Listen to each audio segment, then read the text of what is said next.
پانی اس کو نہ لگ سکے، وہ گیلی نہ ہو سکے۔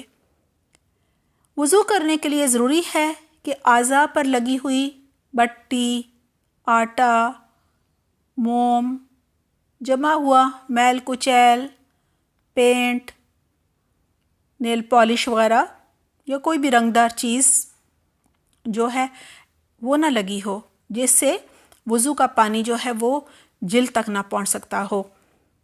آئیے اب وضو کے فرائض کے بارے میں جانتے ہیں۔ یہ بھی ضروری ہیں۔ یہ 6 ہیں۔ نمبر 1، مکمل چہرہ دھونا۔ اس میں کلی کرنا، ناک میں پانی ڈالنا، یہ دونوں چیزیں آتی ہیں۔ جس شخص نے چہرہ دھو لیا لیکن کلی نہ کی، ناک میں پانی نہ ڈالا یا ان دونوں میں سے ایک کام چھوڑ دیا تو اس کا بھی وضو درست نہیں ہوگا، کیونکہ منہ اور ناک دونوں چہرے کا حصہ ہیں جنہیں دھونے کا اللہ سبحانہ تعالیٰ نے حکم دیا ہے۔ ابھی ہم نے جو آیت دیکھی تھی سورۃ المائدہ کی، وہ آیت وضو بھی کہلاتی ہے۔ اگر کوئی شخص چہرے کا کوئی حصہ دھوتے ہوئے چھوڑ دے تو اس نے بھی اللہ سبحانہ تعالیٰ کے حکم پر عمل نہیں کیا۔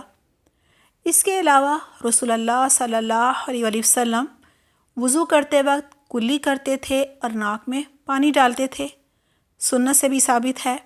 نمبر 2، ہاتھوں کو کوہنیوں سمیت دھونا، کیونکہ یہ تو بھی ہم نے آیت میں بھی دیکھا نا، اللہ سبحانہ تعالیٰ نے ارشاد فرمایا وَأَيْدِيَكُمْ إِلَى الْمَرَافِقِ، اور اپنے ہاتھوں کو کوہنیوں سمیت دھو لو۔ ایک روایت میں ہے رسول اللہ صلی اللہ علیہ وسلم وضو کرتے تو اپنی کوہنیوں پر پانی بہاتے۔ ایک دوسری روایت ہے پھر انہوں نے اپنا دایاں ہاتھ دھویا حتیٰ کہ کوہنی سے اوپر والا کچھ حصہ دھویا، اور بایاں ہاتھ دھویا حتیٰ کہ کوہنی سے اوپر والا کچھ حصہ دھویا۔ یہ روایتیں بھی اس بات کی تائید کرتی ہیں کہ کوہنیاں دھوئے جانے والے حصے میں شامل ہیں۔ نمبر 3، سارے سر کا مسح کرنا۔ اللہ سبحانہ تعالیٰ کا حکم ہے وَامْسَحُوا بِرُؤُوسِكُمْ، اور اپنے سروں کا مسح کرو۔ مکمل سر میں کان بھی شامل ہے۔ رسول اللہ صلی اللہ علیہ وسلم نے فرمایا دونوں کان سر کا حصہ ہیں۔ الْأُذُنَانِ مِنَ الرَّأْسِ، یہ سنن ابن ماجہ میں ہے۔ نمبر 4، پاؤں کو ٹخنوں سمیت دھو لو۔ وَأَرْجُلَكُمْ إِلَى الْكَعْبَيْنِ، اور اپنے پاؤں کو ٹخنوں سمیت دھو لو۔ یہاں الا کا معنی ہوگا مع، یعنی ساتھ، سمیت۔ اور اس حکم کی شہادت احادیث سے ملتی ہے جس میں وضو کی تفصیل بیان ہوئی ہے، یعنی یہ جو روایات ہیں اس بات کی وضاحت کرتی ہیں کہ ٹخنے اس حصے میں شامل ہیں جن کے دھونے کا ہمیں وضو میں حکم دیا گیا ہے۔ آئیے اب ایک نظر وضو میں جو اعضاء دھوئے ہیں ان کی ترتیب کو دیکھ لیتے ہیں۔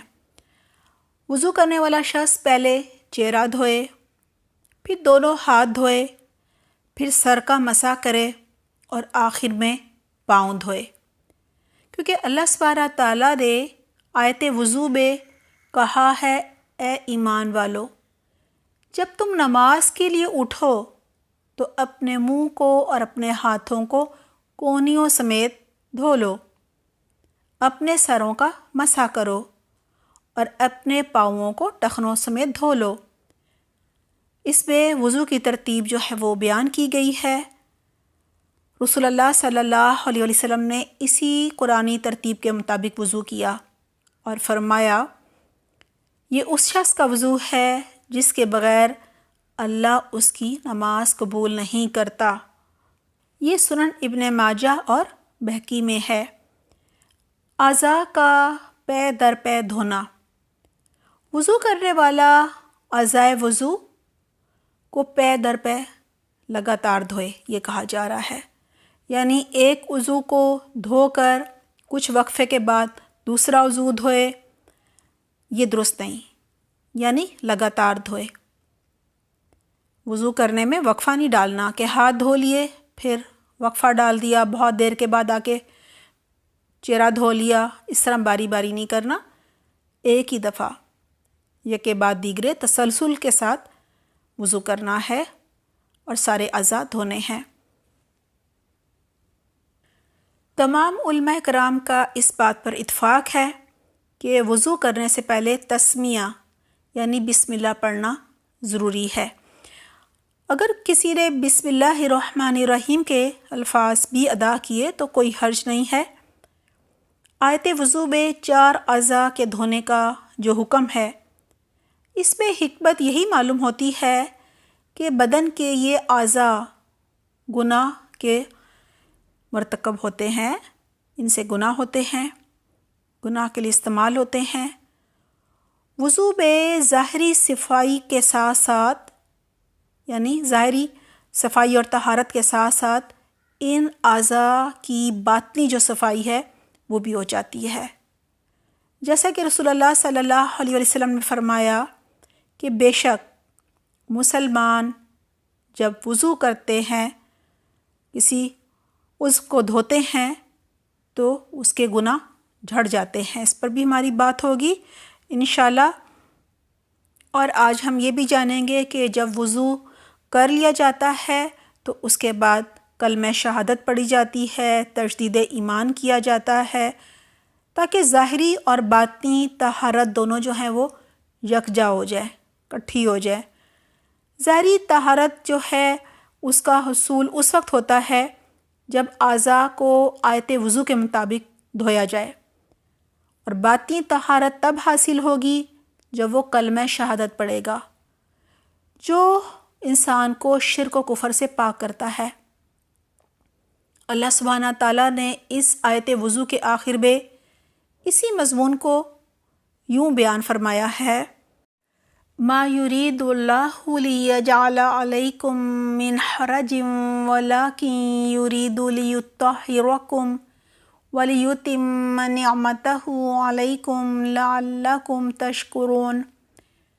ترجمہ ہے: اللہ تعالیٰ تم پر کسی قسم کی تنگی نہیں کرنا چاہتا، بلکہ اس کا ارادہ تمہیں پاک کرنے کا اور تمہیں اپنی بھرپور نعمت دینے کا ہے تاکہ تم شکر ادا کرو۔ یہ اللہ سبحانہ تعالیٰ کی بہت بڑی نعمت ہے کہ وضو کے ذریعے انسان طہارت حاصل کرتا ہے۔ وضو کرنے سے خشوع بڑھ جاتا ہے، عبادت کرنے میں لذت آتی ہے، دل کی جو حالت ہے وہ بھی بدل جاتی ہے، مناجات کرنے میں مزہ آتا ہے اور قبول ہو جاتی ہے عبادت۔ یہاں یہی بتایا جا رہا ہے کہ اللہ سبحانہ تعالیٰ نے تمہیں وضو کا حکم دیا ہے، یہ تمہارے ہی فائدے کے لیے ہے۔ کچھ فائدے میں نے ابھی بتائے، اور اس کے ساتھ ساتھ خطائیں، گناہ معاف ہو جاتے ہیں۔ 2 وضو کے درمیان کے جو گناہ ہیں معاف ہو جاتے ہیں، یہ حدیث گزری تھی نا پہلے ہماری۔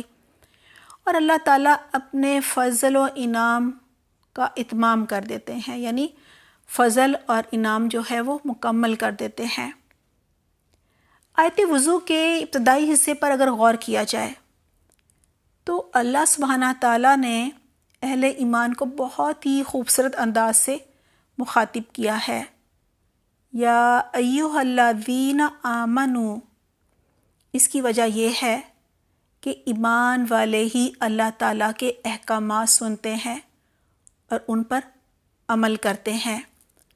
سنن ابن ماجہ میں ہے: وَلَا يُحَافِظُ عَلَى الْوُضُوءِ إِلَّا مُؤْمِنٌ، وضو کی حفاظت صرف مومن ہی کرتا ہے۔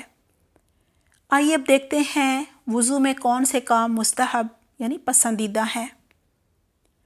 وضو کے بارے میں جو کچھ ابھی ہم نے ذکر کیا، ان کے علاوہ باقی تمام کام مستحب ہیں، جن کی حیثیت اور درجہ یہ ہے کہ وہ کام اگر کیے جائیں تو اجر ملتا ہے، اور اگر چھوڑ دیے جائیں تو گناہ نہیں ہوتا۔ یہی وجہ ہے کہ ان اعمال کو سنن الوضو کہا جاتا ہے، اور وہ یہ ہیں: مسواک کرنا۔ مسواک کب کی جائے؟ کلی کرتے وقت۔ مسواک اور کلی دونوں سے منہ اچھی طرح صاف ہو جاتا ہے، اور نمازی جو ہے وہ عبادت کے لیے، تلاوت کے لیے، اللہ سبحانہ تعالیٰ سے مناجات کے لیے تیار ہو جاتا ہے۔ چہرہ دھونے سے پہلے ہاتھوں کو 3 مرتبہ دھونا مستحب ہے۔ اس بارے میں کئی احادیث بھی آئی ہیں، کیونکہ وضو جو ہے نا وہ دونوں ہاتھوں سے تو کیا جاتا ہے، سارے اعضاء تک پانی ان دونوں ہاتھوں سے پہنچایا جاتا ہے، لہٰذا یہ بہت ضروری ہے کہ ان کو وضو کرنے سے پہلے اچھی طرح دھو لیا جائے، کیونکہ اگر ان پر کوئی گندگی یا نجاست لگی ہوگی، ناپاکی ہوگی، تو پھر باقی اعضاء بھی ناپاک ہو جائیں گے۔